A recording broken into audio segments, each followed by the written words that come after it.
je voulais que ce soit une occasion pour vous de parler ou de poser des questions par rapport au centre d'influence. Je vais faire un bref rappel sur le message de ce matin. Elle parle pas de toi, chérie. Est-ce que la question de micro peut être résolue ou... Ce sera mieux, hein?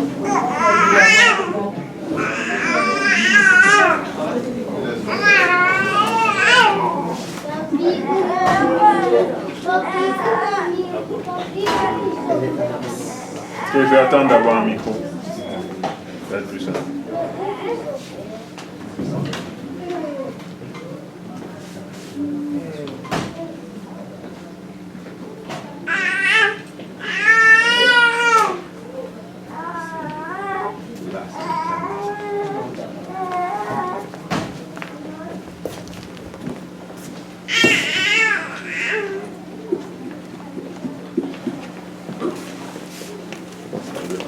Ça devrait aller? Voilà. Ok. Est-ce que vous m'entendez mieux? Donc, je disais, je vais faire un bref rappel de ce qui a été dit ce matin. Ensuite, je vais laisser Ediana témoigner pour un des événements auxquels on a assisté ensemble, que j'ai mentionné brièvement ce matin. Et après ça, j'aimerais vous passer une vidéo sur les centres d'influence. Et après ça, on va ouvrir la discussion. Donc, c'est simple que ça.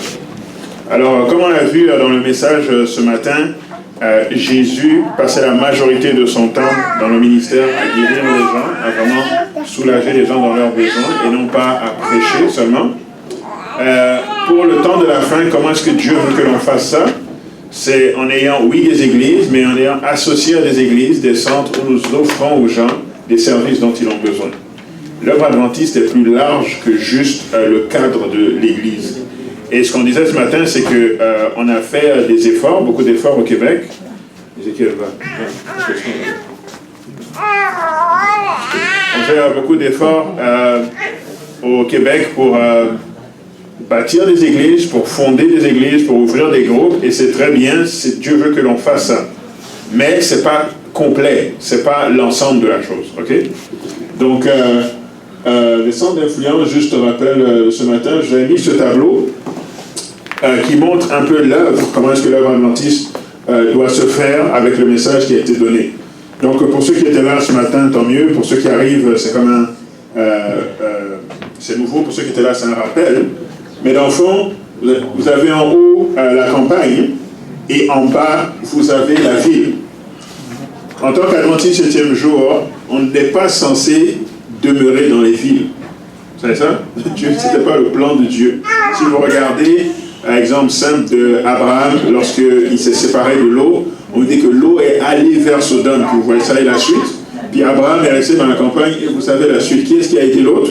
Celui qui était dans la campagne, Abraham, n'est-ce pas? Qui est-ce qui a failli perdre sa vie? Celui qui était dans la ville, dans la corruption. Donc, par contre, ça ne veut pas dire que Dieu ne veut pas que l'on fasse du ministère dans les villes. On doit évangéliser partout et dans les villes, c'est les grandes concentrations de personnes, mais ce n'est pas là que l'on doit demeurer. Donc Dieu veut que l'on soit bien en campagne et que de là, on quitte pour venir opérer dans les villes. Donc on doit avoir des choses autour de nous dans la campagne et on doit avoir d'autres centres d'influence dans la ville. Ce n'est pas exactement de la même nature. Donc je donnais l'exemple de lorsqu'on est en campagne, par exemple, nous devons avoir des centres de traitement, nous devons avoir les sanatoriums, nous devons avoir les écoles bibliques pour nos enfants, nous devons avoir des écoles aussi pour former des évangélistes, nous devons avoir de l'industrie agroalimentaire. Pourquoi? Parce que les adventistes, on prêche le message de la santé, mais on ne peut pas juste dire aux gens telle chose, c'est pas bon à manger, et puis je vais dire, ok, qu'est-ce qu'on mange? Et là, on dit telle chose, mais nous ne produisons pas ces choses. Donc c'est nous qui avons le message, mais on laisse les païens produire, ça ne fait pas de sens. On est censé être aussi dans la production de ces choses. Et vous avez donné l'exemple de Dr. Kellogg, qui, oui, il prêchait le message de la santé, c'était le meilleur médecin du monde à l'époque, Ellen White l'avait dit, mais dans son ministère, il y avait l'aspect sanatorium et tout, il y avait aussi l'aspect industrie agroalimentaire, qui est l'héritage qui s'est dilué là, mais qui a donné l'entreprise Kellogg, qui existe jusqu'aujourd'hui. Donc, Ça, c'est quand on est en campagne. Maintenant, quand on vient dans la ville, on doit quitter la campagne pour venir dans la ville et faire des missions dans la ville.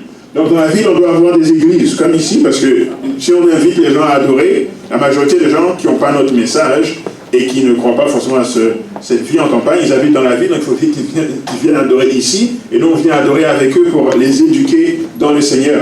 Il faut que nous ayons des magasins d'aliments naturels, où nous vendons ces choses. Il faut que nous ayons des restaurants végétariens où les gens puissent venir manger, surtout les travailleurs.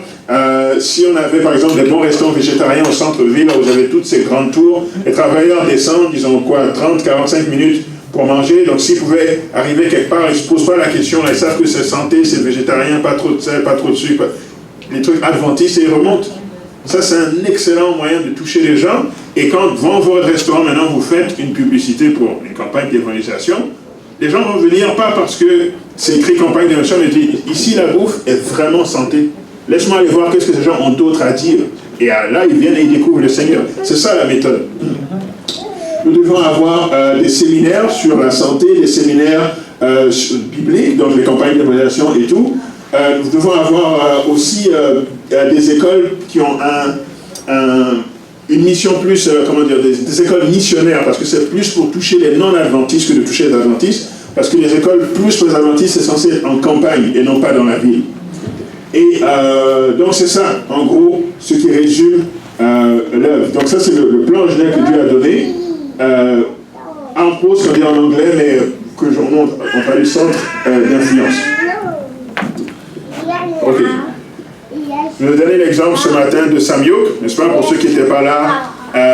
Je vous avais dit que ça m'avait beaucoup touché cet exemple de la Corée du Sud, où l'industrie agroalimentaire, ils avaient vraiment bien travaillé, parce que 95% du lait de soya qui se vend en Corée du Sud, c'est fait par les adventistes. Sam Yoke. Et Sam Yoke, ce n'est pas juste une entreprise de lait, c'est aussi une école. Et vous avez dit que c'est une très bonne référence aussi en termes d'éducation. J'ai donné l'exemple des cours d'anglais, etc. pour les employés de Samsung, par exemple. Je vais donner l'exemple ici de Silver Hills pour le Canada. Donc le pain Silver Hills que vous voyez chez Costco et tout, c'est fait par Silver Hills Bakery, qui sont des adventistes de la Colombie-Britannique. Et je leur ai dit, où est notre boulangerie adventiste là? On va acheter le pain de première moisson qui est bon, mais où est notre pain? N'est-ce pas? Où est notre pain? C'est pas normal. C'est pas normal. Et je vais donner l'exemple ici au plus proche de nous au Québec, donc une église qui a vraiment suivi le modèle de centre d'influence. Je pense que c'est autour de là qu'il a commencé à avoir l'alarme et tout. Donc ceux qui étaient là ce matin, je ne sais pas si vous vous rappelez ce que je voulais dire là. Mais Dieu les a vraiment bénis parce qu'ils cherchaient un endroit pour adorer, un peu comme la Béthanie. C'est pour ça que je faisais un appel à Béthanie à la fin du message ce matin, parce que leur réalité, à l'époque, ressemble à notre réalité aujourd'hui. On cherche un bâtiment, etc. Mais au lieu d'aller seulement vers une église, ils se sont dit on va faire un centre d'influence, où ils ont appelé ça centre de vie meilleure, mais c'est la même chose. Hein, ou un outpost center pour les anglophones. Et j'avais dit qu'il y a une compagnie qui a cherché un endroit central au Québec pour avoir leur siège social. Ils ont investi près d'1 million pour construire ce bâtiment. Et après, dans l'administration, ils se sont rendus compte que ce n'était pas une si bonne idée, donc ils ont voulu se débarrasser du bâtiment. Ils avaient déjà tout construit et investi près d'1 million, mais vu qu'ils ne trouvaient pas preneur, ils ont vendu ça aux adventistes à 240 000. Donc la bénédiction est tombée dans les mains des adventistes, et maintenant c'est un centre d'évangélisation.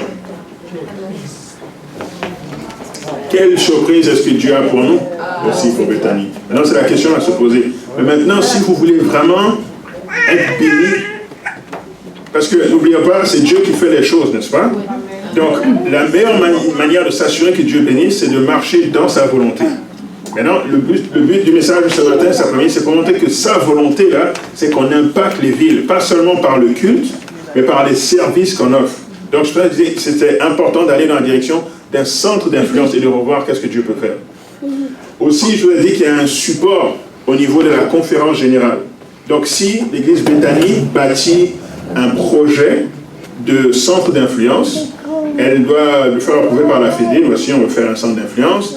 Ils vont le faire approuver par l'Union. Ça va monter à la conférence générale. Il y a un budget qui est prévu. Lorsque le projet est approuvé, la conférence générale va vous donner 150 000 $ US pour faire le centre d'influence. Donc si, je ne sais pas moi, je donne un exemple, on veut acheter un bâtiment de 600 000, puis on a juste réussi, avec ce qu'on a mis de côté, plus l'hypothèque, à avoir 450 000. Le 150 000 est là. Ça c'est US, donc c'est plus que 150 000 Canadiens. À méditer là-dessus. Donc, nous sommes allés au mois de février à cet événement qui s'appelle Let the Loud Cry Begin. Le message ce matin, c'était le grand cri. Mais ce qui est intéressant, c'est que le titre, c'est Let the Loud Cry Begin. Et les séminaires, c'est sur les centres d'influence. Alors que d'habitude, le Loud Cry, on pense que c'est juste aller prêcher. Mais là, ils étaient en train de montrer comment servir la communauté, comment vraiment appliquer la méthode du Christ dans l'évangélisation pour toucher les gens, spécialement dans les villes, mais partout dans le fond. Et Diana est avec moi. Je vais la laisser donner son témoignage un peu de tout ce qu'elle a retenu de cet événement. Puis après ça, on passera à la vidéo, puis on va ouvrir la discussion. Je vais entendre vos commentaires. Qu'est-ce que vous pensez? Qu'est-ce qui pourrait être fait? Ou si vous avez des questions, etc. Merci à vous. Donc, mon témoignage va être très court. C'est juste pour remercier Dieu, en fait, de ce qu'il a fait pour moi tout au cours de mon séjour à Toronto. Par où je commence? Oui, merci. C'est bon, au commencement. Au commencement, je ne voulais pas y aller. Vous savez pas que je ne voulais pas y aller, mais je réfléchissais à savoir si j'allais ou pas. J'ai pris beaucoup de jours à savoir si j'allais ou pas. Il fallait que je passe par mon superviseur pour prendre les congés. Je ne pouvais pas juste partir comme ça. Donc, dans la même semaine où on devait partir, j'ai pris... la semaine d'avant, j'ai demandé congé pour la semaine d'après. Et je suis tombée malade peut-être une semaine avant. Toute la semaine, j'étais comme, est-ce que j'y vais, j'y vais pas. Il s'est passé plein de trucs au travail. J'ai dû rencontrer mon superviseur, la directrice des ressources humaines, le directeur du marché, plus la représentante du syndicat, parce que plein de problèmes. J'ai l'impression que Satan essayait vraiment de me décourager à savoir si j'y allais ou pas. Finalement, je suis partie. Arrivée là-bas aussi, j'étais encore malade. J'ai pas pu profiter pleinement de mon séjour. Abou, t'as su pour l'expérience du taxi. J'ai pris un taxi. Le taxi s'est perdu, je sais pas comment. Pendant combien de minutes, il m'a fait payer 150 $. C'était atroce. Mais finalement, j'ai payé 50 $. Ouais, j'arrive en retard. En tout cas, j'ai passé par les péripéties. Mais dans tout ça, je remercie Dieu parce que si je serais pas allée, j'aurais manqué ça. Et je serais pas là pour vous parler puis témoigner de ce que s'est passé. Ce que j'ai retenu, en fait, et je pense qu'Abou l'a sûrement mentionné dans son sermon, c'est que, Ellen White le dit, la méthode du Christ pour sauver les âmes est la seule qui réussisse. Il se mêlait aux hommes pour leur faire du bien, leur témoignant sa sympathie, les soulageant et gagnant leur confiance, puis il leur disait « Suivez-moi ». C'est ainsi que par des efforts personnels, il faut entrer en rapport intime avec les gens. On obtiendrait de meilleurs résultats si on passait moins de temps à prêcher et davantage à visiter les familles. Il faut secourir les pauvres, soigner les malades, réconforter ceux qui sont dans la peine, instruire les ignorants et conseiller ceux qui manquent d'expérience. Pleurons avec ceux qui pleurent et réjouissons-nous avec ceux qui se réjouissent. Avec la puissance que donne la conviction, la prière et l'amour de Dieu, cette œuvre ne saurait rester stérile.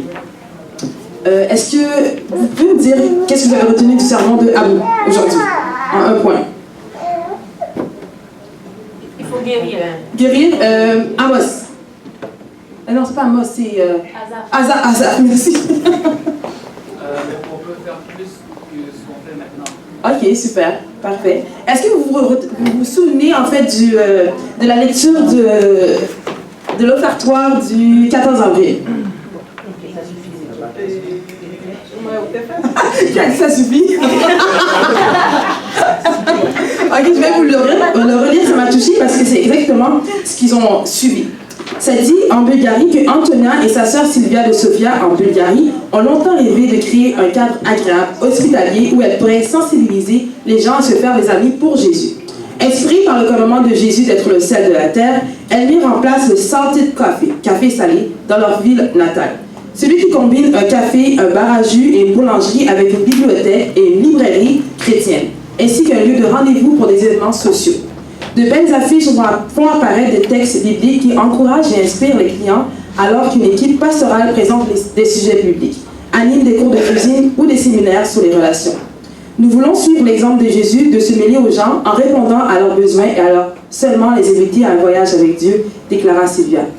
Ouvertement chrétien et convivial, le café salé est répertorié sur les sites web touristiques pour la nourriture végétarienne et végétalienne. C'est aussi un portail pour les clients qui souhaitent goûter et ceux qui ont une soif plus grande de l'Évangile. L'appel disait que les centres influences urbains, comme ce café, servent de plateforme pour mettre en pratique la méthode du Christ. Nos offrandes d'aujourd'hui aideront plus de personnes dans le monde entier à rencontrer Jésus dans des centres d'influence urbains. Bon, est-ce que vous vous rappelez maintenant un peu? Ouais. Et dans mon cœur, j'ai toujours pensé que, en fait, on a toujours, comme Abou l'a dit, on pousse l'Église à mettre de l'argent de côté pour acheter un nouveau bâtiment, mais je crois que Dieu n'exauce pas nos prières parce qu'on n'a pas la même vision, ou du moins, on n'a pas la même vision que Dieu, en fait. Et si on laisse tomber nos visions pour la remplacer par la méthode de Christ, alors là, on va avoir du succès dans la communauté.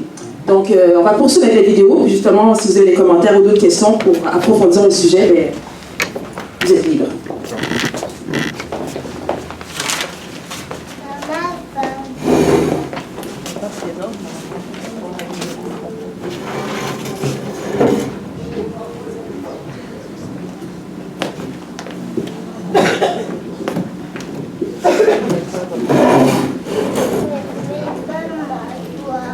Il faut s'asseoir pour écouter. On ne te demande pas, mon amour.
Sont les centres d'influence de la division Asie-Pacifique.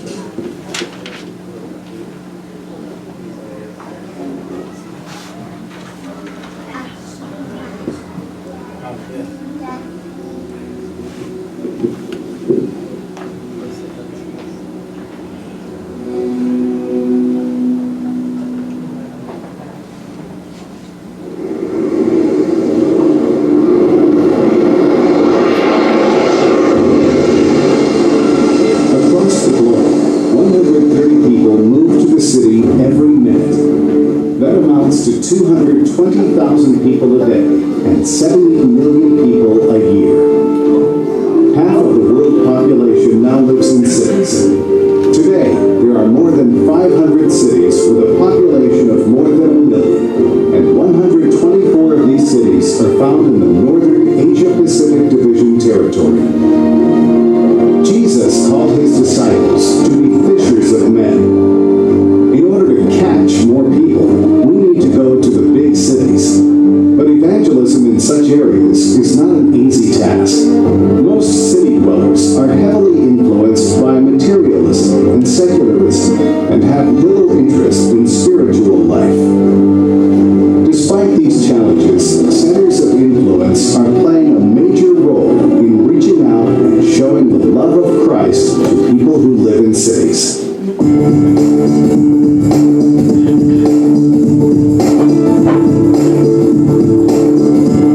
Seoul, Korea is a major city with a population of more than 10 million. Seoul Central Church stands in Jong-ro, a bustling center of commerce and tourism in Seoul.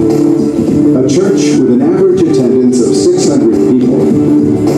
Seoul Central Church has opened its fellowship hall as a restaurant for the community during the week.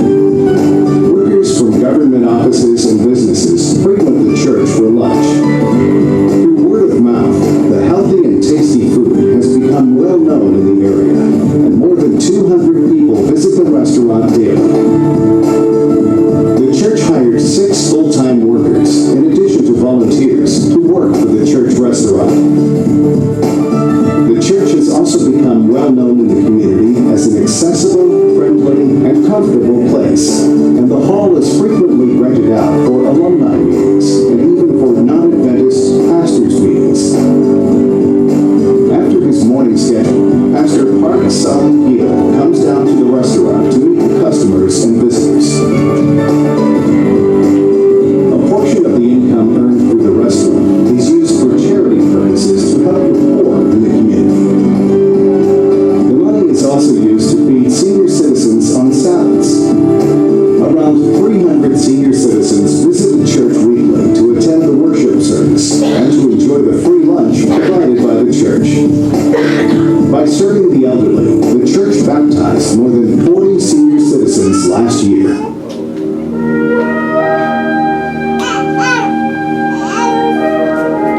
In Mongolia, there was not a single Adventist in 1990. In 1991 and 1992, 3 young Adventist missionaries from the United States went to Mongolia to establish Adventist work.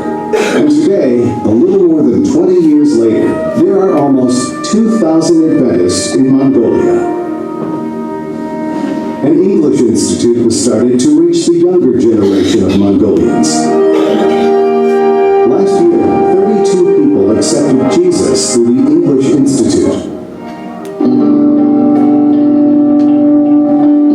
With the population of countries in Northeast Asia aging, there has been a large inflow of younger manpower from abroad. As it is not easy for migrant workers to adjust to a new culture and environment, the Northern Asia Pacific Division established a multicultural family service center in the city of Onsan, Korea, where 150,000 of the 760,000 people are foreigners. 80 foreigners from 15 different countries are staying in the center. The center provides various services, such as Korean language classes, medical and dental care, employment, daycare services, legal advice, emergency shelter, and Bible classes. In order to share the gospel with the migrant workers in the community, the center recently held a World Cup soccer game.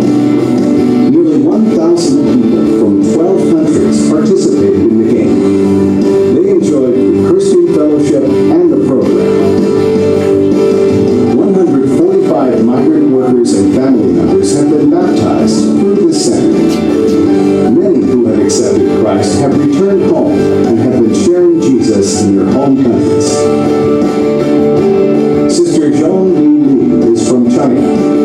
When living in Korea, she met Pastor Zhong Ji-hoon, who was working at the Multicultural Family Service Center, and accepted Christ through him. She then returned home to China. A short time later, Pastor Zhong was sent to China as a missionary. As a church planter in China, Pastor Zhong Shi-hoon opened a pizza restaurant to come in contact with more people. By God's providence, Sister Zhong Li, whom Pastor Zhong had met at the center, was living in that city. The night of the opening, the pizza restaurant burned down from an unknown cause. As Pastor Zhong tried to manage the aftermath of the accident, Sister Zhong Li helped to settle the situation. The fire was not enough to discourage Pastor Zhong, who soon reopened the restaurant. The restaurant provided jobs for young Adventists in the area.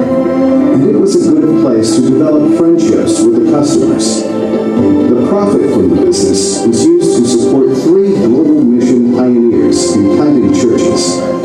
Now there are 3 restaurants. And Sister Sean Lee Lee is serving as a manager for one of them. There are more than 88 big cities in China with a population of over 1 million. Among those cities, there are some that have no Seventh-day Adventist presence or church at all. In 2014, the Chinese Union Mission started 20 centers of influence, and 20 more are planned to be started in the coming year. Japan is one of the most rapidly aging countries in the world. Japan Union Conference has 4 institutions for senior citizens. The staff at Higashi Kurume Nursing Home visit and take care of senior citizens. They spread love by meeting the needs of the local residents by cleaning their homes, doing their laundry, and taking care of their personal belongings. Patients who need extra care are brought to the nursing home. There is a chaplain at the nursing home, so people can gather together to pray and study the Bible. Taiwan Adventist Hospital stands in the most bustling part of Taipei, the capital city of Taiwan. An average of 1,735 outpatients and 172 inpatients are treated daily in this hospital. In addition to chaplains who minister to the sick, the hospital has facilities that attract people. We bring many non-Adventist patients who come from diverse backgrounds. To share the gospel, we need to reach out not only to the sick, but also to those who are thirsty. So we opened a treatment center on the 7th floor of our hospitals. Many non-convert people use our facility each week. There are more than 120 centers of influence in the Northern Asia-Pacific Division. Our contacts with people through centers of influence exceed 5 million a year. There are so many people in our postmodern societies who need to hear the gospel message of Christ. Especially in large cities, secularism, materialism, and atheistic philosophy are occupying the people's mind. And consequently, most people are not interested in Christian belief. How can we approach these people with the everlasting gospel? In the Northern Asia-Pacific Division territory, we have established various types of centers of influence, and we are planning to establish many more centers in the near future. We are inviting many people to our centers, and we share with them the value of our teachings and Christian lifestyle.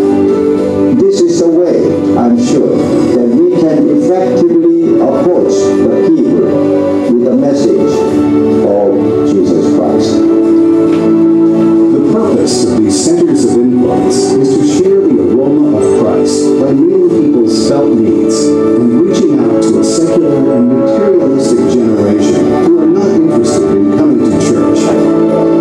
Here in the Northern Asia-Pacific Division, we will continue strengthening our support for centers of influence so that through them we can establish churches and our presence in the big cities.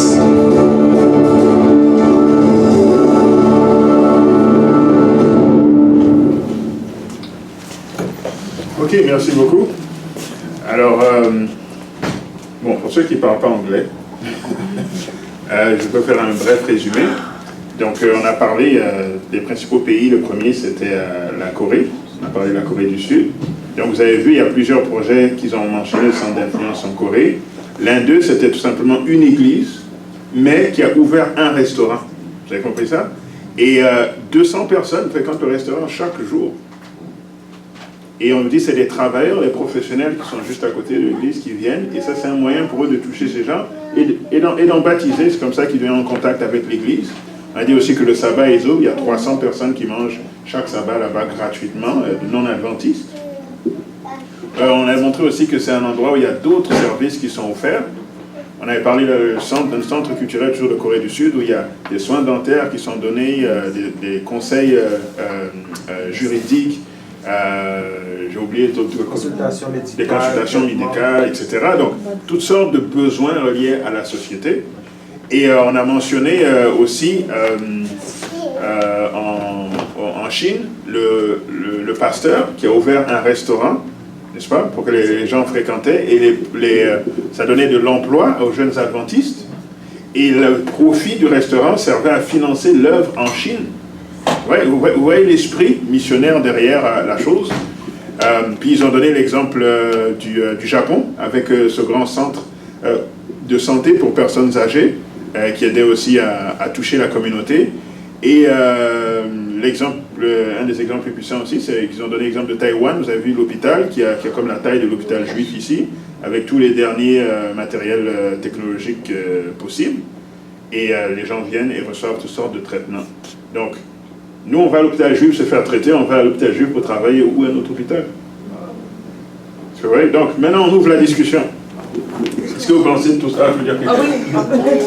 En fait, si... je voulais dire justement à mon expérience là-bas, c'est que j'étais à 2 doigts de perdre mon emploi.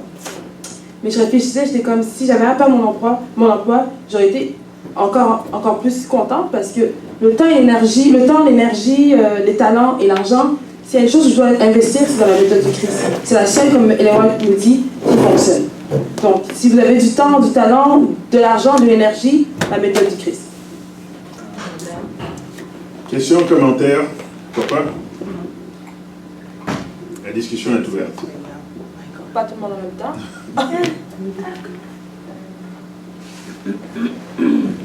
Frères et sœurs, la parole est à vous.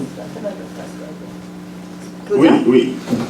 Par exemple, si on aimerait mettre en application la méthode du Christ à Bethany, on commencerait par où? Qu'est-ce qu'on doit faire maintenant ici pour rendre ce plan-là réaliste ici à Montréal? Qu'est-ce qu'on ferait? La première étape pour moi, ce serait juste que les dirigeants soient d'accord que c'est ça qu'il faut faire, premièrement. Ce serait la première étape. Que l'Église accepte que c'est ça qu'il faut faire. Et ensuite, la deuxième étape, ce serait de réfléchir, ce serait d'analyser quel est le besoin de la communauté où on se trouve, ou de la communauté vers laquelle on veut aller. Vu que ici, ce n'est pas notre bâtiment, donc si on cible un bâtiment quelque part, il faut regarder quels sont les besoins. Parce que vous avez remarqué dans la vidéo, par exemple, en Mongolie, le besoin, c'était la langue, d'apprendre l'anglais et tout, donc ils ont ouvert un institut de langue. Donc, au lieu d'aller comme ça et puis dire on va ouvrir une pizzeria, on va ouvrir ça, c'est de vraiment faire un sondage dans la société, dans le quartier où le bâtiment va se trouver et réfléchir aux besoins. Et puis là, on peut chercher maintenant les frères et sœurs, dépendant de leur talent, qu'est-ce qu'il y a, et bâtir un projet pour l'ouverture comme un centre d'influence. Donc ce serait ça les premières étapes pour l'ouverture de ça.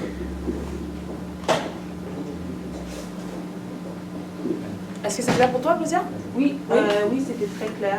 Mais je comprends aussi, il faudrait qu'on ait un bâtiment, un endroit où est-ce qu'on pourrait commencer à fonctionner par la suite, faire un recensement autour, puis un sondage en fait pour demander ce genre d'informations aux gens qui nous entourent, la communauté qui serait dans l'endroit où est-ce qu'on serait situé. Oui, il faut un bâtiment rattaché, ça facilite le fait de rendre les services plutôt que d'avoir un bâtiment qui est loué, puis d'essayer, on peut essayer de rentrer quelque chose dedans, ou on peut par exemple essayer de commencer une collaboration avec sœur Irène, avec le centre fraternité, peut-être, comme elle a quelque chose. Ça peut commencer là, si jamais Bethany n'est pas prête tout de suite. Mais il faut éventuellement un bâtiment, oui, pour vraiment être stable et que les gens savent, tous les mardis, je peux aller pour telle chose, tous les jeudis, je peux aller pour telle chose, dépendamment du service. Oui, Jean-Michel? Ça devrait être quoi la superficie du bâtiment? Ah, mais comme vous avez vu, ça dépend de l'église. Là, l'exemple, ce qu'on avait vu en Corée, c'était gigantesque, mais c'est une église, il y a 600 membres.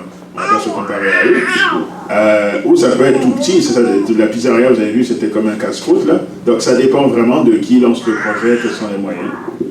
Ça dépend aussi des besoins, comme on vient de le mentionner. Au séjour, à la conférence, on ne montrait pas juste les centres d'influence qui étaient en Corée du Sud ou en Asie, Mais à travers le monde, il y avait d'autres centres d'influence qui étaient établis. On parlait même d'une boutique où des femmes ont créé une boutique où les gens peuvent venir échanger des vêtements. J'en veux plus trop, mais tu vas et tu échanges des vêtements pour les personnes qui sont en difficulté, par exemple. Ça peut être n'importe quoi, mais ça dépend en fait des besoins de la communauté, de l'entourage dans lequel nous sommes. L'idée, c'est quelque chose qui te met en contact direct avec les gens régulièrement, où tu leur apportes une solution à un de leurs problèmes. Et là, ça t'ouvre la porte maintenant pour l'évangile. C'est ça l'idée, oui. Ma question, ça serait comment fait-on pour engager les gens, par exemple, de Bethany pour que ça fonctionne? Supposons, on peut très bien avoir le bâtiment, mais si nous-mêmes, on n'est pas engagés, comment ça fonctionne? Est-ce qu'en amont, quelle stratégie est-ce qu'eux, ils ont utilisé pour engager les membres de leur église? Oui, il y a des professionnels, mais il y a aussi des bénévoles. Oui, il y a aussi des bénévoles. Bon, il y a deux volets. Ça peut être un projet d'église, mais si vous remarquez, il y a aussi des projets qui peuvent démarrer de manière personnelle, tout simplement. Donc, dépendamment de, je ne sais pas moi, si vous, votre formation, c'est dans la santé, vous pouvez lancer un sanatorium.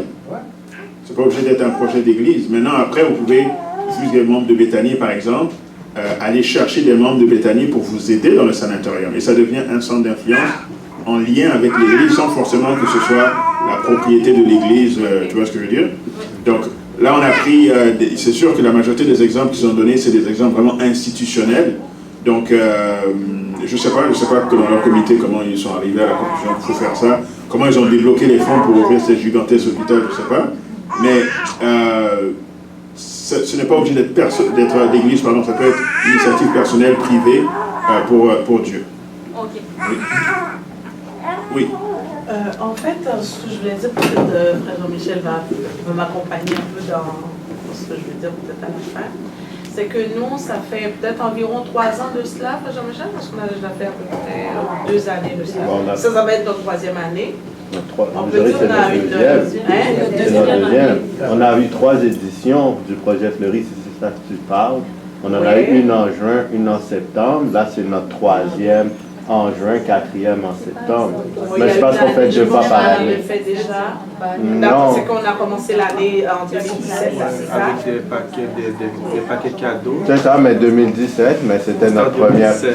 On a fait 2016, 2017. Ah, ok, peut-être que j'étais pas encore. Ok, c'est ça, elle avait fait de son côté. Ben, en fait, ce que je voulais dire, c'est comme pour nous une petite porte ouverte qu'on a sur la rue Fleury, parce que l'idée vient, c'est parce que à chaque année, pendant comme c'est comme un genre de quartier très commercial, où ça bouge beaucoup. Oui, mais c'est un quartier qu'on appelle comme un genre de quartier, comment dirais-je, pas riche, pas bourgeois, mais c'est un quartier très achalandé, voilà, puis ils sont selon les quand gens même qui habitent. aisés. Et puis ben, l'idée, on a commencé en 2016 avec l'idée, pendant ces ventes de trottoirs-là, parce qu'il y avait un monsieur, c'est comme un genre de témoignage aussi, parce qu'il y a toutes sortes de... Les gens ont des kiosques, il y a différentes choses dans les kiosques, mais c'est plus les commerçants qui organisent, qui financent ce genre d'affaires-là, mais il y a d'autres personnes qui viennent avec des kiosques, qui donnent des livres, qui parlent sur d'autres choses. Nous, on a été abordés avec Master pendant qu'on baladait, où on habite le quartier, et puis c'est quelque chose de... Il y a du monde, tout le monde visite, c'est une activité. Bon, on a été abordé par un monsieur qui n'était pas croyant, qui peut être plus dans le monde, dans les affaires spirituelles, genre comme ça. Et on a été abordé, on a parlé de ça. Et puis moi, j'ai commencé, je dis, mais si les gens, ils sont assez ouverts, ils ne sont pas gênés à offrir ce genre de choses-là, pourquoi nous, on ne trouve pas un moyen aussi pour leur offrir notre produit à nous? Mais notre produit, tout de suite, ce qui était monté dans mon esprit, c'était l'évangélisation. C'était la Bible, tout ce qu'on a, nous, étant que chrétiens. Et puis on dit, pourquoi moi j'habite le quartier, on ne profite pas pour introduire quelque chose aussi. Mais comme, je ne veux pas dire qu'on n'a pas commencé par la bonne façon, comme commencer à faire du bien aux autres, à donner d'autres choses. On a commencé par l'évangélisation. Et puis on a dit, bon, on va trouver un moyen aussi pendant cette activité-là pour offrir des choses aux gens, des bibles, des livres qui parlent de Dieu. On a commencé en 2016 en distribuant de belles paquets qu'on a fait, des petits sacs de cadeaux qu'on leur donne. Mais Dieu merci, ça a été bien apprécié, les gens ont ramassé ça vraiment, on a vu que c'était tellement bien passé. Et Jean-Michel a dit, bon, on va structurer l'affaire encore. Et puis là où je travaillais, j'ai parlé avec mon employeur parce qu'on voulait avoir un kiosque, des tables où on met les affaires pour que les gens puissent venir nous voir, on leur donne. Et on a donné vraiment environ on a distribué environ 300-400 livres de Grand Espoir. On a donné des bibles, des chambres, mais on a fait ça de façon très classique. On fait des paquets cadeaux, les gens ont bien apprécié, ils sont venus chercher ça en foule. On l'a fait 2 fois l'année dernière, en juin et en septembre. On a vu que ça a été bien apprécié. Et puis on été dans une autre place, on a plus un contact maintenant où on peut avoir une place disponible pour nous pour faire ça. Mais moi, la deuxième fois, l'idée c'était comment faire pour donner des choses sur la santé, des choses évangéliques.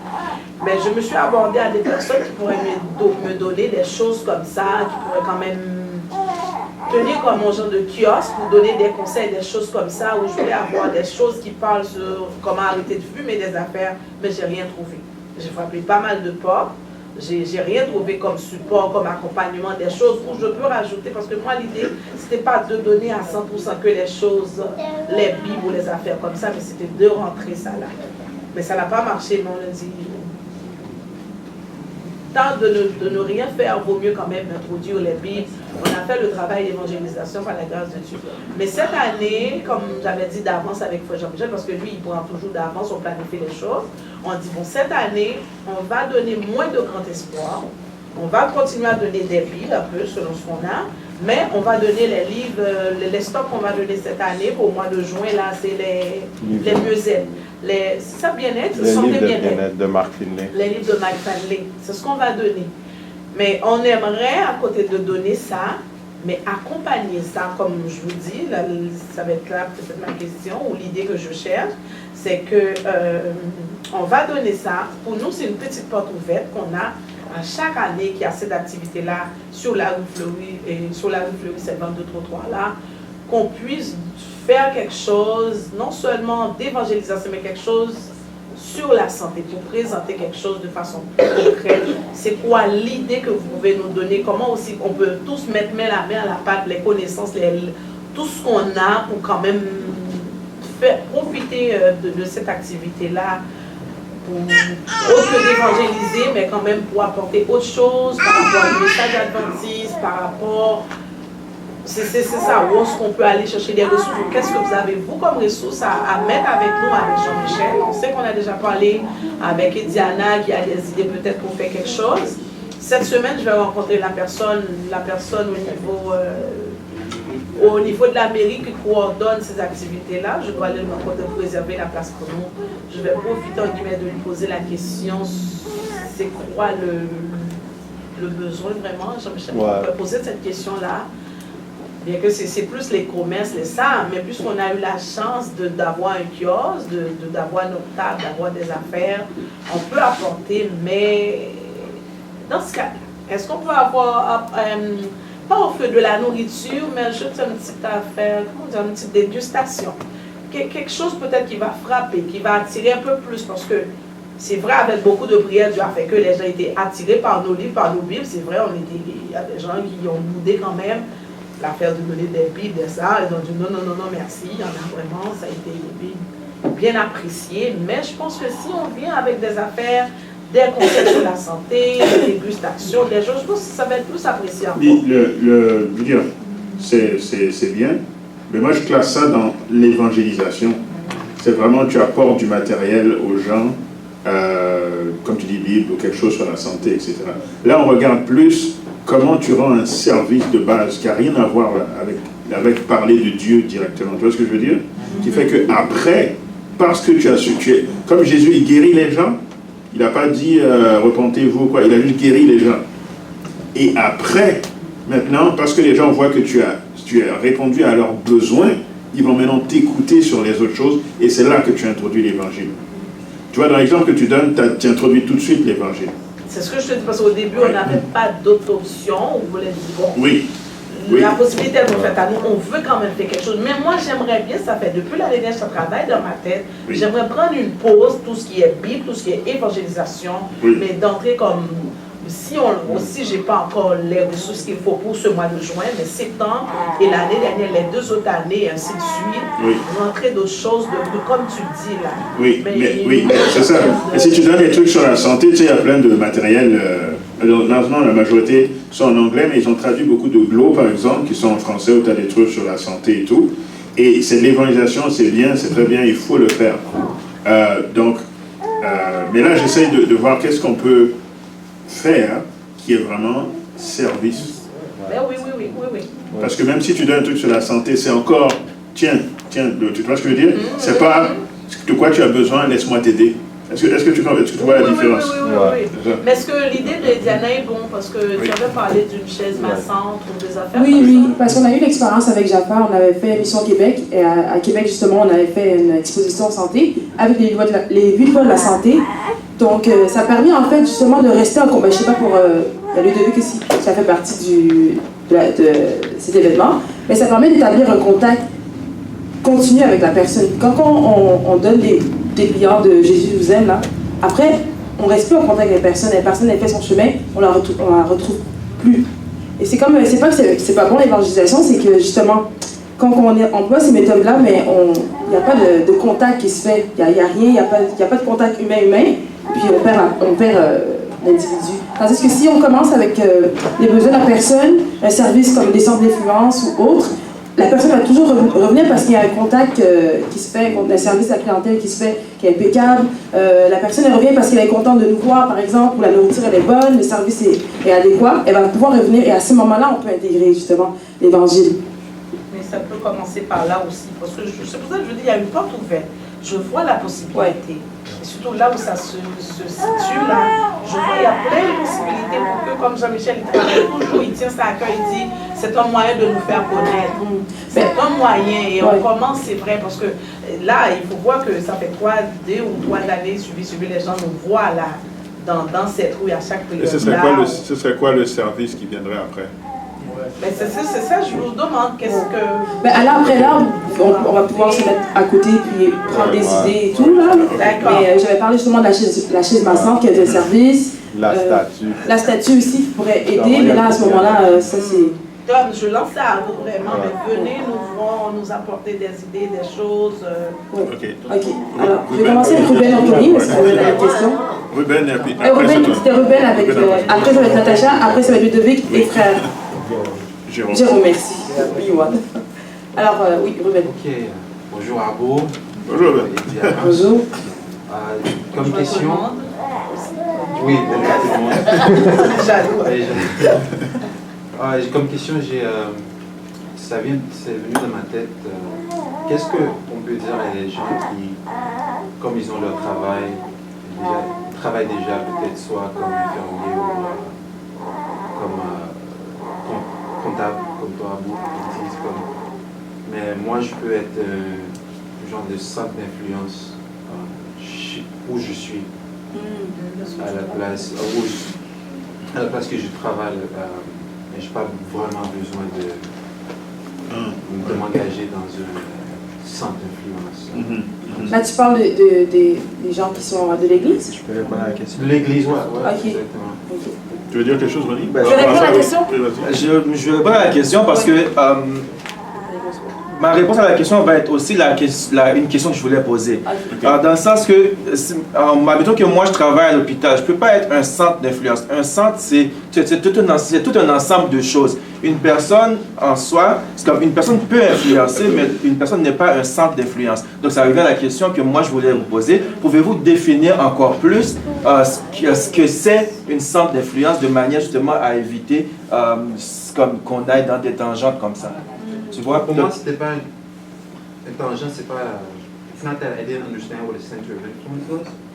C'est plus que je sais que la mentalité. Ça peut la mentalité de. Oui, je vois ce que dans le fond, ta question, c'est la même. Il y a beaucoup d'infirmières, mais on n'a pas d'hôpital adventiste. Mais il y a beaucoup d'infirmières adventistes parce que peut-être la mentalité serait que les infirmières pensent qu'elles peuvent juste avoir un impact dans leur travail et représenter Dieu là où elles sont. Elles n'ont pas besoin... Mais ils ne sont pas une centre d'influence. Non, je sais, mais sa question à lui, c'est comment les faire comprendre qu'il faudrait se sacrifier pour le centre d'influence. C'est ça sa question. Définir mieux ce que vous voulez dire par centre d'influence. D'accord. Alors, plusieurs volets que je vois. Premier volet, un peu comme ce que a dit Ronnie, effectivement, l'Église, c'est un corps. Donc, pourquoi quand on fait les choses ensemble, c'est beaucoup plus efficace? C'est parce qu'il y a une multitude de talents. Donc comment, moi seul, je ne peux pas répondre aux besoins de la communauté seule. Mais si on se met ensemble, on a un centre, chacun, genre moi je suis disponible 2 jours semaine, toi 2 jours semaine, etc. On se met ensemble, on peut offrir un service complet à la communauté. Aussi, c'est intéressant que tu dis ça, que ce n'est pas un centre d'influence, une personne, parce que, bon, je ne sais pas, j'y pense là, mais je n'avais pas la citation, mais Ellen White dit clairement que l'objectif de Lucifer, c'était d'être un centre d'influence. C'est d'attirer toute l'attention sur soi, là, et puis c'est ça qui a emmené le péché dans le ciel. Donc jamais, au plus grand jamais, une personne peut emmener ces choses. Par contre, oui, on doit être des témoins au travail, oui, on doit emmener Christ au travail. Mais là, ce qu'on est en train de dire, là, c'est comment on peut se mettre ensemble pour avoir un impact gigantesque sur la société. C'est pour ça qu'on ne peut pas faire ça tout seul, peu importe la chose. Donc moi, oui, quand je travaillais au gouvernement, par exemple, j'essaie de témoigner. Puis là, maintenant, comment est-ce que Dieu m'appelle moi personnellement, par exemple. Moi, je sens un appel par rapport à tout ce qui a été dit là, pour l'enseignement, la prédication, et pour l'industrie agroalimentaire. Mais ça, c'est moi. Mais non, qu'est-ce que Dieu, toi, t'appelle à faire? Qu'est-ce que Dieu t'appelle à faire telle autre personne? Chacun maintenant développe là où tu vois ton potentiel ou les dons que Dieu te donne, se développer là où Dieu te dirige. Mais le centre, l'idée, c'est de mettre tout ça ensemble. Donc, deuxième volet, pour vraiment la définition là, de c'est quoi un centre, je pense que c'est toujours plus clair en anglais quand ils disent un outpost center. C'est quoi un outpost? C'est ici, quand une armée va à la guerre, il y a tout le quartier général de l'armée, n'est-ce pas? Mais on n'a pas besoin d'un général pour comprendre que si tu vas attaquer l'ennemi, tu ne fais pas juste rester dans ton quartier général puis attendre quand est-ce qu'il arrive là. Tu fais des outposts, c'est-à-dire tu envoies des soldats plus loin pour faire des mini-bases où ils peuvent voir l'ennemi et tu en fais plusieurs comme ça jusqu'à ce qu'on arrive au quartier général. Pour que si on attaque le premier outpost, le quartier général est informé et on prépare les troupes pour aller donner du renfort. Est-ce que vous suivez? C'est comme une succursaale. C'est comme une succursale. C'est des franchises là un peu? Ouais, mais ok. Ouais, parce qu'il y a la banque mère, elle a plusieurs succursales un peu partout. Si quelque chose va mal, le siège social est au courant. Toi, tu travailles avec BMO. Je travaillais. Donc, l'idée, c'est ça. Ça fait que l'Église est comme le quartier général. Et comment encore revenir au modèle, là, nous, on n'est pas censé être dans la ville, on est censé être en campagne. C'est là où est-ce que vous êtes le quartier général. Maintenant, de là, pour attaquer l'ennemi, qui est Satan et qui est en train de perdre les âmes, on fait des outposts. On envoie des gens, on envoie des missions. Toi, tu fais un restaurant là, toi, tu fais un centre de santé, toi, tu fais ceci, ceci. Et tout ça, c'est pour la mission. Et tout ça qui est supporté maintenant par l'Église, les membres, tout ce qui est, toute la structure adventiste dans le fond. Donc, c'est ça un centre d'influence. Est-ce que c'est clair? Tu veux rajouter? Oui, juste pour répondre à Ruben, je ne sais pas si c'est clair, mais ma foi me dit que tout d'abord, cette personne, on va dire qu'elle se dit que dans son travail hospitalier, elle est capable de faire le centre d'influence. Ma foi me dit que Jésus-Christ lui-même, qui avait une œuvre tellement immense, est parti chercher des disciples pour accomplir ce qu'il fallait qu'il accomplisse. Alors pour elle, il faut que, ce que j'ai mis au séjour, c'est que les personnes qui étaient là, ils avaient la même vision, le même but, le même objectif. Alors il faut que cette personne, déjà avec sa relation avec Jésus, comprenne que la méthode de Christ est la seule méthode qui fonctionne. Après tout le monde, il y avait Natacha. Natacha, oui. Okay. Oui, moi je voulais dire que moi j'ai fait partie d'un groupe, on est plusieurs membres ici. C'est un groupe inter-église. Oui. Qu'est-ce qui arrive? On fait ça, on donne à manger aux itinérants. Oui. C'est-à-dire, on ne parle pas de l'évangile, mais on donne la nourriture. Des fois, on nous dit, gloire soit à Dieu, merci, que Dieu vous bénisse. Mais présentement, on ne parle pas de Dieu, mais on les attire sur nous. Après, Dieu va faire le reste. Oui, c'est ça, c'est un bon exemple. La distribution le mardi, par exemple. C'est un bon exemple. Frère Jérôme? Oui, bon, en fait, sur Natacha, puis c'était ça. En fait, et je voulais juste, en quelque sorte, sensibiliser les gens qui sont ici. Il est vrai que nous sommes un petit groupe pour montrer l'importance et la pertinence de ce qu'on est en train de parler, le centre d'influence. Et donc, je pense que c'est absolument important.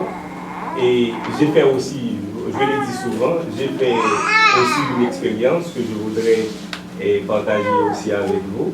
Parce que lorsqu'on parle de centre d'influence, il y a aussi, comme Abou vient de le dire, il y a l'aspect individuel, il peut aussi avoir un aspect collectif.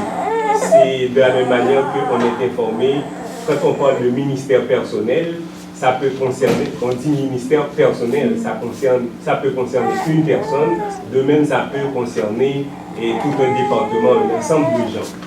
Mais ça parle généralement, quand on parle de leadership, ça parle généralement d'une personne et puis ça peut influencer d'autres gens.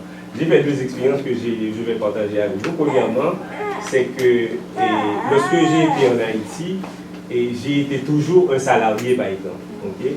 Donc je travaillais toujours avec des gens, donc chaque mois, j'avais toujours mon salaire. Mais arrivé ici, donc j'ai dû prendre des cours pour que je développe un autre profil. Et le profil d'être soit entrepreneur ou bien chef d'entreprise. Et je pense que ça, c'est la philosophie de l'Église adventiste. Donc, on motive, on encourage chaque adventiste en particulier à être quelqu'un d'autonome et indépendant. Parce que selon notre philosophie, on sait que, en fait, à la fin des temps, il se peut qu'il y ait des persécutions quand on travaille quelque part. Donc, on peut être persécuté de plusieurs manières. Donc, par exemple, le problème que tout à l'heure tu as insinué, donc pour sortir, pour aller quelque part, il a fallu que tu vois le superviseur, le gérant, le manager, le directeur général. Donc ça, c'est un méchant problème. Tandis que moi, avec le profil que Dieu m'a permis de réaliser en tant qu'entrepreneur ou chef d'entreprise, je n'ai pas ce problème. Si j'ai besoin d'aller quelque part, donc j'ai un seul patron, c'est seulement Dieu. Donc je décide de faire quelque chose et je planifie. J'ai presque personne à voir sinon que de faire la planification et ça répond à mes besoins. Et je pense que ça peut être quelque chose, même lorsque actuellement on est salarié, ce n'est pas un problème, mais il faut avoir des objectifs de plan pour être totalement autonome ou indépendant. C'est un très bon point, très bon point que tu amènes parce que justement ça permettrait d'éliminer plein de problèmes qu'on a par rapport au travail. Quand on est autonome, en fait, justement, on peut permettre d'être la lumière de la communauté, d'être le sel de la terre. Les gens vont voir justement qu'on est différent, qu'on a un seul boss, mais notre boss, c'est Dieu. C'est ça. Oui, j'aime bien cette Et ensuite, il est vrai que, bon, dans le même cadre qu'on est en train de parler, je me rappelle, je faisais des études à l'UQAM, et je prenais un cours de communication et de culture. Mais je vois que les gens mettaient beaucoup d'accent sur l'aspect culturel de la société québécoise et des choses de ce genre. Mais moi, l'un des objectifs que j'avais pour parvenir à mes fins personnelles et à mes objectifs, je m'étais dit, donc comment puis-je moi-même exploiter ces ressources pour être soit un centre d'influence et non pas comme eux autres ils le font et comme moi-même je peux le faire. Actuellement, je travaille effectivement sur un projet de télévision, d'émission, donc qui peut influencer beaucoup de gens et grâce à Dieu c'est quelque chose qui arrive maintenant, donc dans un mois ça commence, donc c'est pour vous montrer que ce soit individuellement ou bien collectivement, donc il faut pousser parce que c'est pas du tout facile, mais quand même avec l'aide de Dieu on peut arriver très loin. Merci. Alors Chironi, tu peux m'aider là, c'était qui? C'était frère... J'ai vu le monsieur et puis frère Masner. Mais juste avant, je m'excuse, mais normalement on est supposé finir à 3h30, n'est-ce pas? Ok, là il est 3h29. Donc, est-ce que vous êtes prêts à rester encore 10 minutes? J'ai entendu 10 minutes. 30 minutes. 30 minutes? 10, 30.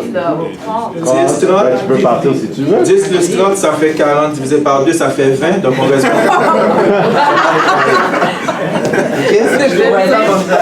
Non, mais au pire, si. Parce que ceux qui. C'est pas une question de clé, c'est une question est-ce que vous voulez oui ou non. Non, mais nous on est prêts à rester. Ceux qui veulent partir, ils peuvent partir quand ils veulent. Il n'y a pas de. Non, parce que ceux qui veulent rester peuvent rester. D'accord. Ceux qui veulent rester peuvent rester, ceux qui veulent partir peuvent partir. Oui. Mais j'imagine que le sujet est d'intérêt pour tout le monde. Oui. Donc dans ce cas-là, on va y aller pour le 20 minutes. Et puis. Mais 20 minutes, ça déborde toujours, ça débordera, mais ça, à 4 heures, il est certain que nous partons d'ici. Ok. Donc j'ai vu demain. Excusez-moi, je pense qu'il y avait Ludovic, non? Il n'était pas censé parler avant, après. Même lui, il a oublié. Même lui, il a oublié. Donc il y a 3 mais. Il y a 3 mais. Masner, complémenté. Ok, donc ça va être Ludovic, Frère Masner, la chemise bleue. Votre nom, s'il vous plaît? C'est moi. Votre nom, c'est? Blemente. Ensuite, il va y avoir Frère Jackson et Frère Non, juste en avant moi. Marcelin. Je déteste. Ludovic? Oui, en fait, c'est pour les que la soeur et les ressources. Comme idée, premièrement, ouais, je dirais que le message de la santé, c'est quelque chose dont tout le monde a besoin. Tout le monde a besoin d'être en santé. Mais après, c'est pas juste proposer des cures sur la santé, mais c'est comme vous disait, pas venir avec des idées qu'on pense dont les gens ont besoin, mais c'est vraiment aller chercher ce qu'ils ont besoin, parce que sinon c'est moins pertinent en fait. So, plutôt que de chercher des idées des gens dans l'église, il vaut mieux aller vers les gens. C'est pour ça que je dis, je vais poser la question. Voilà, vous mieux poser la question plutôt que de chercher des idées à l'intérieur de Moi, je donne juste un exemple simple. Je ne suis pas dans le domaine, mais c'est évident. C'est parfois au domaine de la santé. Encore cette semaine, il y a un médecin qui nous disait qu'ils sont écrasés dans le système de la santé, que c'est trop, qu'ils sont épuisés. Donc, nous qui avons 95% des jeunes là qui deviennent infirmières, des jeunes filles, et puis on a quelques médecins, là chez les jeunes filles aussi, et puis pourquoi on ne fait pas une autre institution où les patients viennent, on prend le temps avec eux, parce que justement, comme Frère Jérôme a dit, on est autonome, donc si jamais le gouvernement dit « Ah mais non, pourquoi vous atteignez pas tel quota et tout », mais nous, notre ressource financière ne dépend pas du gouvernement, donc on peut avoir un système différent, et là, beaucoup de Québécois vont être soulagés, parce que dans le système public, il y a beaucoup de plaintes. Ça c'est clair, c'est un domaine clair. Donc, Amélie, tu es là. Amen, merci à vous. Frère Clemente. Oui. Père, merci pour et frère, vous félicitations pour cette initiative. Mais une chose, nous avons besoin des hommes et des femmes braves, qui sont très influents pour capables de présenter, pour parler aux missions. Écoutez, l'année dernière, moi j'étais très frustré quand j'ai entendu dans la nouvelle, bon, c'était même pas dans la nouvelle, à Bethesda même, il y a des affiches, quand le responsable de la mission adventiste, il a donné $1 million et quelques aux Nations Unies pour la paix. Alors d'après la Bible, c'est quelque chose qui n'aura plus de la paix. Les Nations Unies ne peuvent pas mettre la paix dans le monde. Normalement, la paix vient de nous, qui représentons Jésus-Christ. Mais toutes ces choses-là, pour moi, c'était des gaspillages. Et j'avais tellement de frustration, j'avais même commencé à dire que non, ce ne vaut pas la peine de payer de la dîme. Mais après, je pisais quelque chose dans ma Bible, j'ai dit non, écoutez, laissez-moi juste la faire ses affaires, moi, laissez-moi que marcher droit avec Dieu. Nous avons besoin de quelqu'un qui est influent, qui n'a pas peur de parler, de discuter avec eux, au lieu de donner $1 million aux Nations Unies. C'est la frustration. Laissez-moi vous dire quelque chose, je m'excuse. C'est triste pour les adventistes. Moi, Je suis allé passer une interview pour un emploi avec des frustrations. Pourquoi? Même la personne, les deux hommes qui s'embrassent dans leur rue, je suis allé s'asseoir avec eux pour demander un emploi et je dois être sage. Je dois manger. C'est une déception.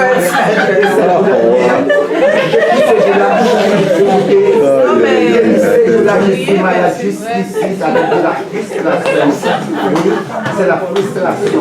Et alors, nous avons tellement de l'argent. Moi, écoutez, la nouvelle, c'est ma passion. Il y a tellement de l'argent dans la banque pour les adventistes. En 1994, le gouvernement américain dit que ce qu'il disait, les adventistes ne font rien avec son argent. Le gouvernement américain allait dans les banques, prend autant, sans contrôle, pour aller faire la guerre en Irak. C'est l'argent des adventistes. Et nous, les adventistes, c'est tellement le nom. Nous n'avons rien.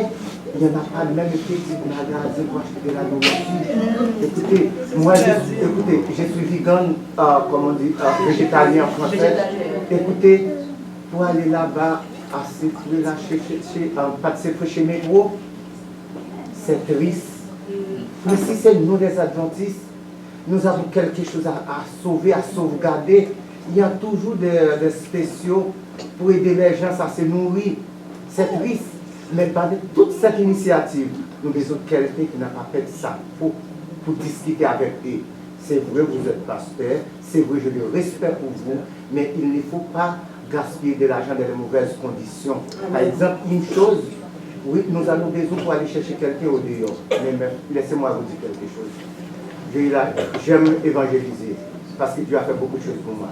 J'ai eu la chance de parler avec même 4 ou 5 personnes, mais qui habitent un peu à l'extérieur de Montréal.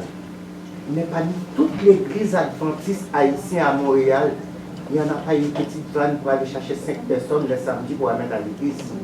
Et nous avons des vieillards 98, 99 ans, quasiment tout l'hiver, s'il n'y a pas un frère qui vraiment aimait, tous ces gens-là restaient à la maison.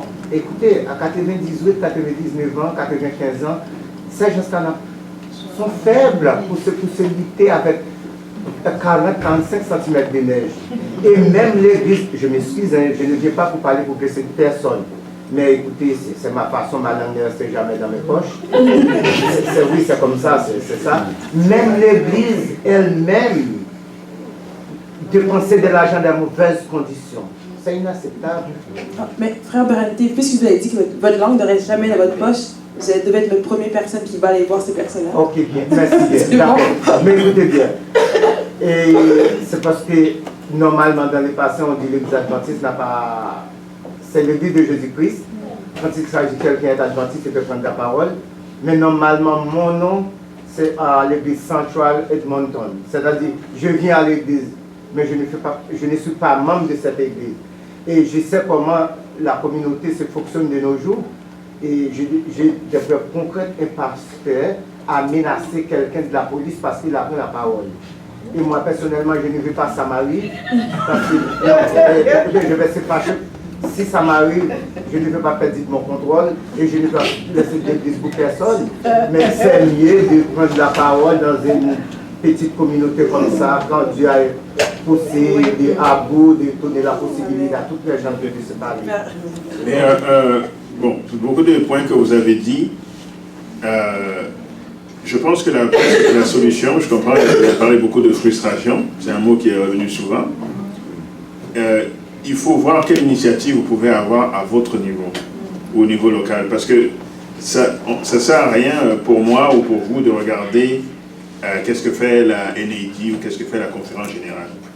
Donc c'est vrai qu'ils ont beaucoup d'argent, je suis allé là-bas au mois de mars, j'ai vu des bâtiments ici que c'est seulement Google qui a ça, et pourtant c'est à l'église adventiste. J'ai vu des fédérations aux États-Unis là qui ont tellement d'argent qu'ils prêtent l'argent aux membres d'église pour s'acheter une maison, ils sont comme une banque. Donc c'est vrai qu'il y a beaucoup d'argent dans l'église adventiste. Mais on n'a pas le contrôle sur ça. Toi tu es là en tant que simple membre, tu donnes ta dîme, ton offrande, tu n'as pas le contrôle sur les erreurs que ces grands dirigeants font. Mais on a le message d'Apocalypse que Dieu tient les dirigeants de l'Église dans sa main. L'Église adventiste va aller jusqu'à la fin. Et malgré les corruptions ou quoi, ça ne va pas empêcher Dieu de faire son travail. Ce que nous devons faire, c'est nous concentrer sur notre appel. Exemple, tu parles d'un magasin, tu parles de produits vegan, etc. Toi, individuellement, qu'est-ce que Dieu peut t'appeler à faire? Parce que le $1 million qui a été dépensé, gaspillé là, il peut te le donner à toi pour que toi, tu fasses la différence. Donc, c'est ça qu'on doit se poser comme question. Qu'est-ce que Dieu veut que nous apportions comme différence individuellement? Et on fonce, et Dieu va ouvrir les portes. C'est tout ce qu'on peut faire. Moi, je peux être frustré du matin au soir contre je ne sais quel dirigeant de la conférence générale, mais ça ne va rien changer. Est-ce que tu me suis en vrai? La vraie différence, oui, la vraie différence, c'est qu'est-ce que je vais faire individuellement. Moi, c'est là où je peux... Je n'ai pas de contrôle sur le péché des autres, mais j'ai le contrôle sur mon péché. Okay. C'est qui la prochaine? Il y a 4 personnes qui sont en ligne. Oui. Il y a 4 personnes. Écoutez,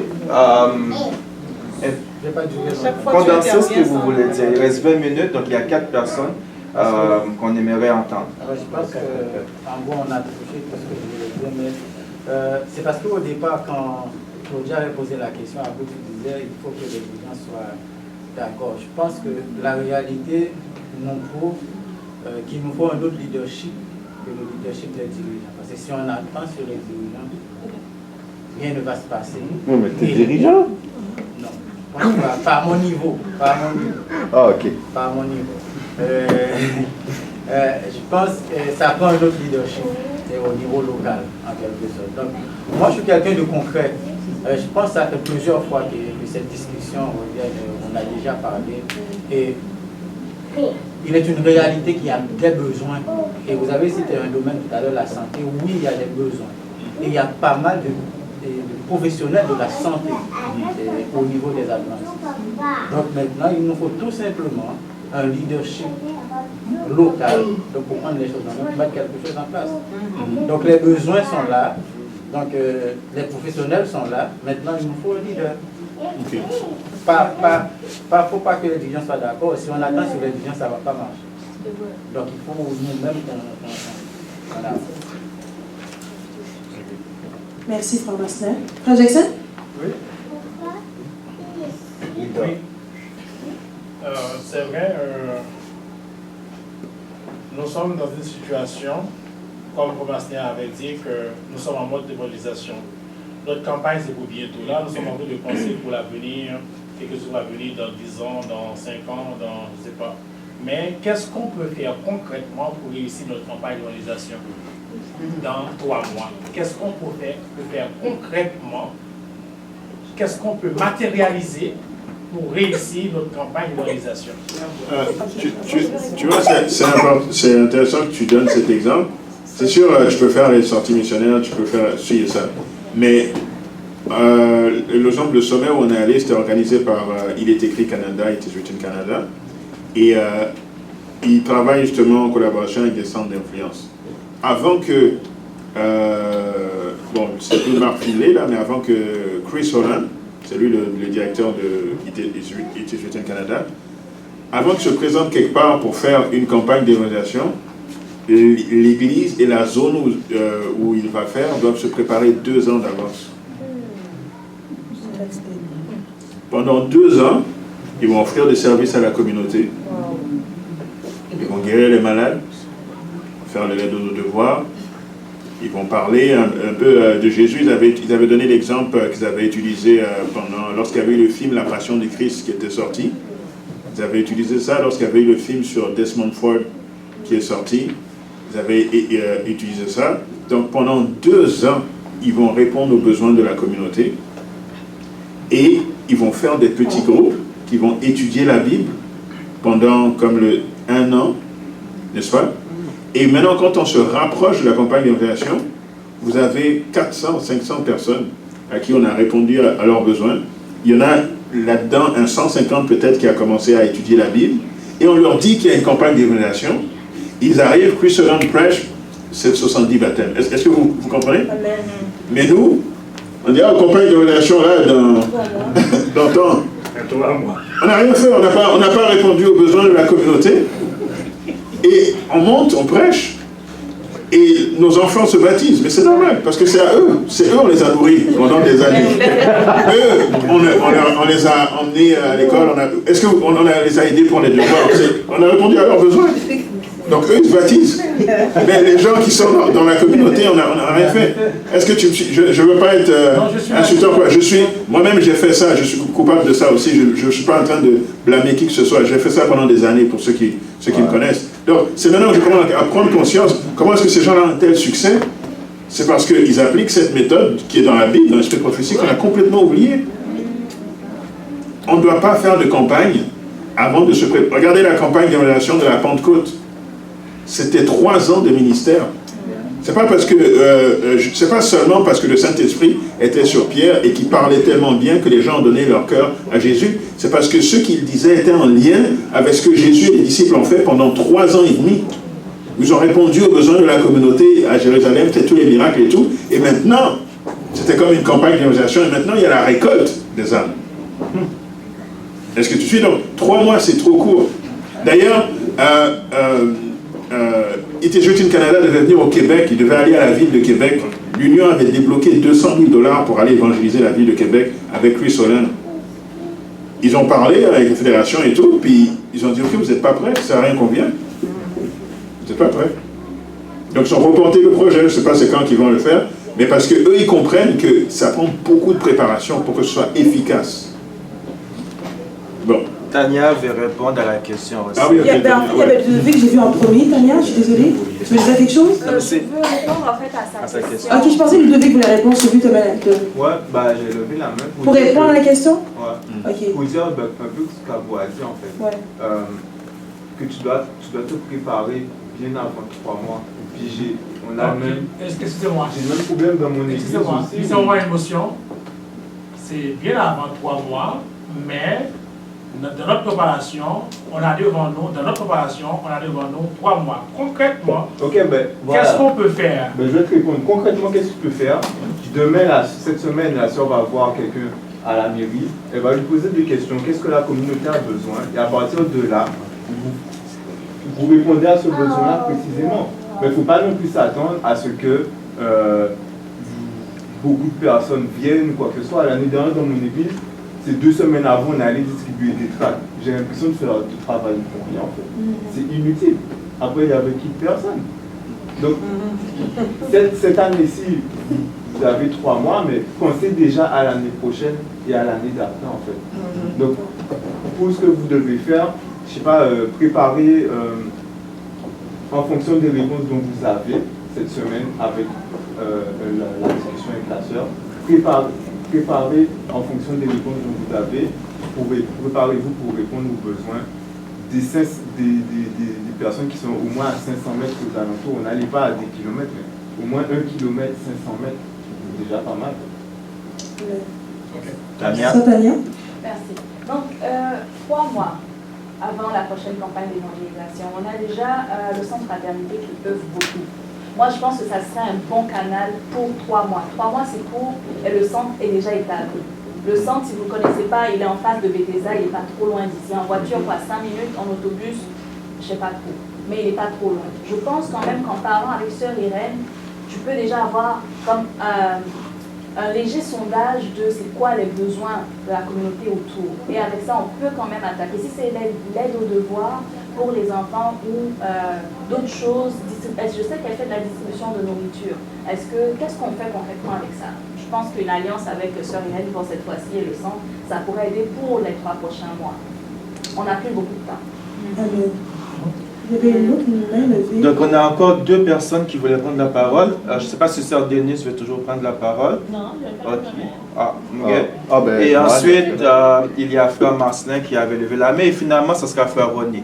Après Frère Jean-Michel. Donc, Frère Marcelin. Marcelin, c'est vrai. Voilà. Et ce que je voulais dire, c'est que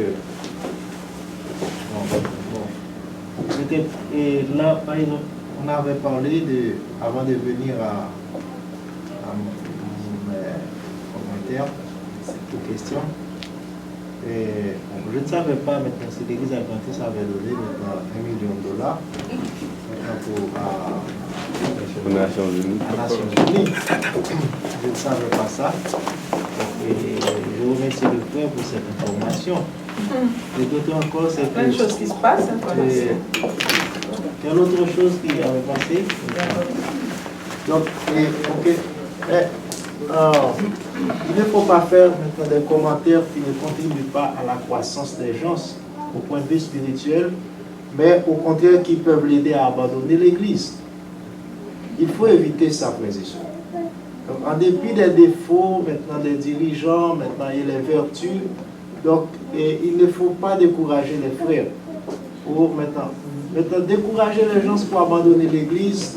Maintenant, c'est faire glisser ses pieds maintenant sur le droit sentier. Il ne faut pas encourager ça. Parce que Jésus-Christ est la tête de l'Église. N'oubliez pas, la mission n'est pas la tête de l'Église, le pasteur n'est pas la tête de l'Église. La tête de l'Église, c'est Jésus-Christ. Dieu est le fondateur de l'Église. Donc, nous ne devons pas abandonner l'Église maintenant pour frère X ou sœur Y. Donc, l'ennemi également est à l'œuvre maintenant au sein de l'Église pour nous donner maintenant des mauvais exemples, maintenant, pour nous faire voir maintenant les défauts des frères. Donc, il faut éviter ça. Maintenant, ceux qui ne contribuent pas maintenant pour encourager les gens, ceux qui ne contribuent pas pour fortifier les gens, allez voir maintenant le frère. Jésus a dit maintenant, il ne faut pas faire la publicité maintenant au mal. Allez voir le frère. Maintenant, s'il y a quelque chose qui va mal, allez voir la personne. Allez là où vous pouvez aider à maintenant résoudre le problème. Allez voir le frère, allez voir les soeurs. Si c'est le pasteur, allez voir le pasteur. Si c'est la mission, maintenant qu'il faut aller à la mission et n'arrive pas à la mission, cherchez voir le président. Aider à corriger, à arranger maintenant, donc à adresser maintenant. Mais non pas à déranger maintenant, à faire maintenant des choses maintenant qui affaiblissent la foi. Non, il ne faut pas faire ça, parce que ça, faire ça, ce n'est pas collaborer avec Jésus, ni collaborer avec le salut des âmes.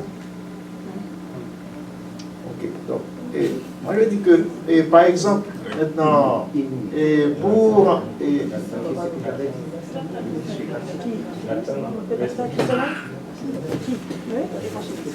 Frère Jean-Michel, le monsieur évangéliste, donc il fait un travail excellent, non, n'est-ce pas? Frère Abou. Frère Abou. Et un excellent travail. Donc, ce que je vais le dire maintenant, pas pour... Sinon, je ne sais pas maintenant, un coup d'œil maintenant, ça soit sur expérience vécue ou l'institution maintenant dépend. Je ne sais pas maintenant en quoi ça pourrait maintenant nous encourager, maintenant nous aider bien. Maintenant une petite histoire, maintenant parler de ça un peu. Et en quoi ça pourrait aider mieux maintenant à guider, orienter et diriger les frères maintenant pour que ça peut les servir de quoi maintenant comme un boussole. Si on peut parler un petit peu maintenant d'expérience vécue dans le passé, maintenant soit personnel ou de l'institution, maintenant représenter quelqu'un, ça peut maintenant peut-être nous aider en quelque sorte. Parce que elle a dit des références, parce que vous avez suivi maintenant un séminaire à Ottawa, n'est-ce pas? Oui, à Toronto, oui. À Toronto. Oui. Sans doute, il existe maintenant déjà dans le pays, et par exemple ce beau tableau que nous avons vu là, et de la campagne et la ville. Oui. Donc maintenant, dans quelle campagne, par exemple, maintenant nous avons quelque chose maintenant, même le petit qu'il en soit, ici au Canada. Okay. Où ça, maintenant, nous avons... Et si c'est quelque chose d'important maintenant, je pense que l'Église doit maintenant... Il pensait. Oui. Il pensait et il penchait. Oui. D'accord. Donc, et ces genre de choses-là maintenant que nous sommes en train de parler, frères et sœurs, ce sont des choses fondamentales. Donc, il y a beaucoup de choses qui occupent notre esprit, qui occupent nos pensées, et qui ne nous ont pas permis maintenant de penser, de réfléchir, de raisonner maintenant, pour agir dans cette direction. Mais ça, c'est notre salut. Ça, c'est notre salut, frères et sœurs. Quand Jésus reviendra, qu'est-ce que Jésus va demander? J'ai été en prison, j'ai été à l'hôpital, j'étais faim, j'étais nul. Maintenant, mais vous, Jésus a dit qu'il a donné des talents aux gens, que nous devons maintenant, chacun a reçu des talents maintenant de la part de Jésus, que nous devons travailler, que nous ne devons pas dormir. Et Jésus a dit maintenant, il y a des gens maintenant dans l'église qui sont en train de dormir, dans le parabole de Matthieu 25. Il a dit, il y a des gens fous, il y a des gens sages, des gens intelligents. Voilà. Oui, vous vouliez dire. Merci. Merci pour l'opportunité que vous m'avez donnée pour justifier ce que j'avais dit. Notre dessert. Laisse-moi clarifier clair. Je ne suis pas là pour décourager personne. Moi, j'ai dit quelque chose de simple. J'ai dit nous avons besoin des hommes braves et des femmes braves pour pouvoir discuter avec eux. Et la preuve concrète, même si quelqu'un a tué une personne, tout autant que le juge n'a pas dit il est coupable, on dit c'est accusé. Mais quand le juge dit il est coupable, on dit c'est criminel. Si quelque chose a discuté, a parlé sur la chaîne de l'Église, et même j'ai entendu les journalistes là, à la radio ou à la télévision, écoutez, si quelqu'un peut défendre des impossibles, moi je ne suis pas là pour défendre des impossibles, mais je dis ce que j'ai entendu, ce que je sais, ce qui est clair et simple. Merci. Oui. Jean-Michel, c'est fini. Oui, Jean-Michel. Non. Plus d'émotion. Il va être 4 heures. Jean-Michel va faire son intervention et puis on va finir. Oui. Ma question, c'est, parce que je sais qu'il y a une grande opportunité avec les multimédias dans le contexte. Donc, comment est-ce qu'on intégrerait le multimédia dans le projet pour rejoindre plus de... Plus fort? Ma question, c'est vu qu'on est dans l'ère de multimédia, comment est-ce qu'on pourrait intégrer le multimédia dans ce qui a été proposé par rapport au projet de faire un centre d'influence? Parce qu'à mon avis, moi je pense qu'au début tu agis local mais avec un esprit global. Oui. Donc dans quelle mesure est-ce qu'en embarquant on pourrait intégrer le multimédia plus rapidement? Le multimédia intervient là comme un peu l'aspect marketing. Admettons que tu as un centre d'influence, à travers les réseaux sociaux et tout, tu fais connaître aux gens le centre. N'est-ce pas, comme un commerce qui fait connaître son commerce. Et aussi à travers les multimédias, tu donnes des ressources. Donc, exemple, admettons qu'on a un centre d'influence, un peu comme en Corée, là, puis on offre soins médicaux, aide aux devoirs, soins juridiques, etc. Tu as une page Internet, tu as une page Facebook, tu as un compte Instagram, où les gens voient tout ça. Tu as des vidéos postées pour aider les gens sur chacun de ces problèmes. Et tu as aussi des vidéos sur le spirituel. Donc les gens peuvent venir sur quelque chose, puis à un moment donné, ils cliquent sur un sujet spirituel qui les intéresse et ils écoutent une de tes vidéos. Donc c'est là où le multimédia intervient. C'est vraiment comme marketing, comme méthode de communication. Mais il faut qu'il y ait la structure derrière. Et c'est ça, et ça amène une deuxième question, désolé. Ce serait quoi le budget, d'après toi, qui serait nécessaire pour commencer? Tout dépend du projet. Donc on ne peut pas donner un budget comme ça. Mais comme je disais, il y a 150 000 $ US disponibles.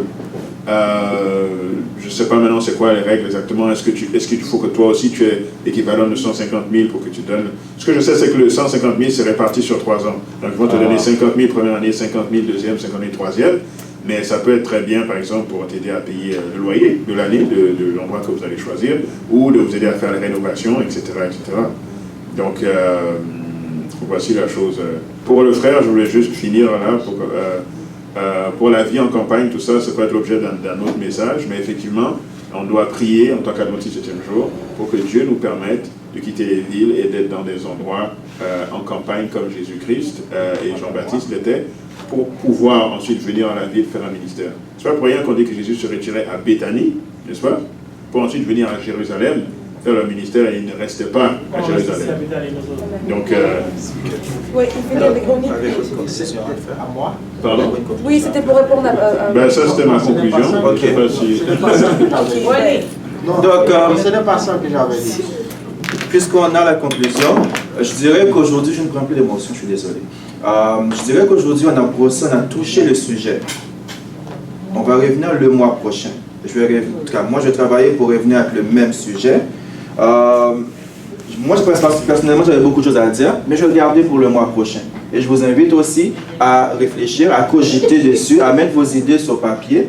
Parce que je ne sais pas si vous le remarquez, il y a beaucoup de doléances qui sont sorties, il y a beaucoup de frustrations qui sont sorties, mais on a fait que brosser l'élément central qui est le centre d'influence. Et je pense encore qu'on peut travailler là-dessus pour vraiment comprendre qu'est-ce qu'on Abou et Diana a voulu partager avec nous en termes de centre d'influence. Donc, on va revenir. J'ai cru comprendre que ça va être le deuxième sabbat, n'est-ce pas? C'est ce que tu as dit tantôt, Frère Jackson. On attend le comité. Donc, on saura après le comité. Ça sera annoncé. C'est proposé, mais ce n'est pas encore voté. D'accord. Donc, ça sera annoncé les sabbats lors des annonces. Donc, nous reviendrons avec le même sujet d'aujourd'hui. Donc, sur ce, nous allons nous mettre debout et nous allons chanter un couplet du numéro 135, si je ne me trompe pas, qui serait Livre sacré. Donc, le premier couplet, puis après ça, nous ferons la prière finale pour partir. Livre sacré, lumière étincelante, et de la nuit perce l'obscurité.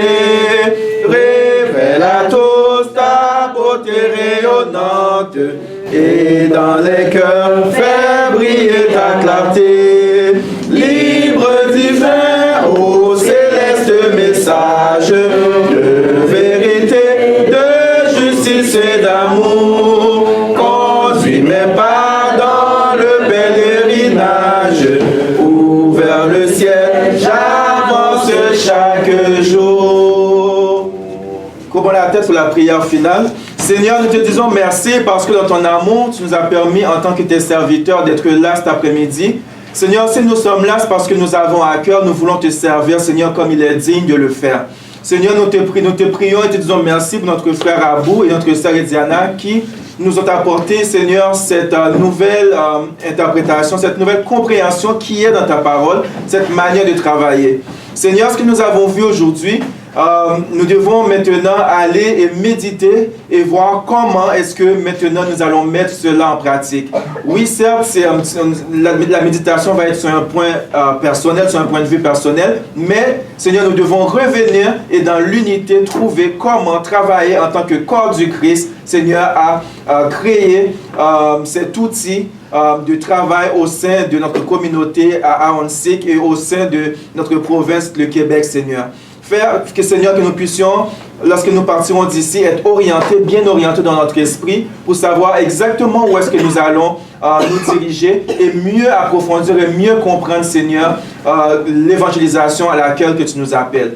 Fortifie-nous, dirige nos pas vers nos demeures respectives. Bénis la semaine pour chacun d'entre nous. Merci pour ton amour, merci pour ta paix, merci pour tes multiples bienfaits envers nous. Nous te demandons toutes ces grâces au nom de Jésus qui vit et qui demeure au siècle des siècles. Amen. Donc, bonne fin de journée de sabbat à tout le monde. Que le premier sabbat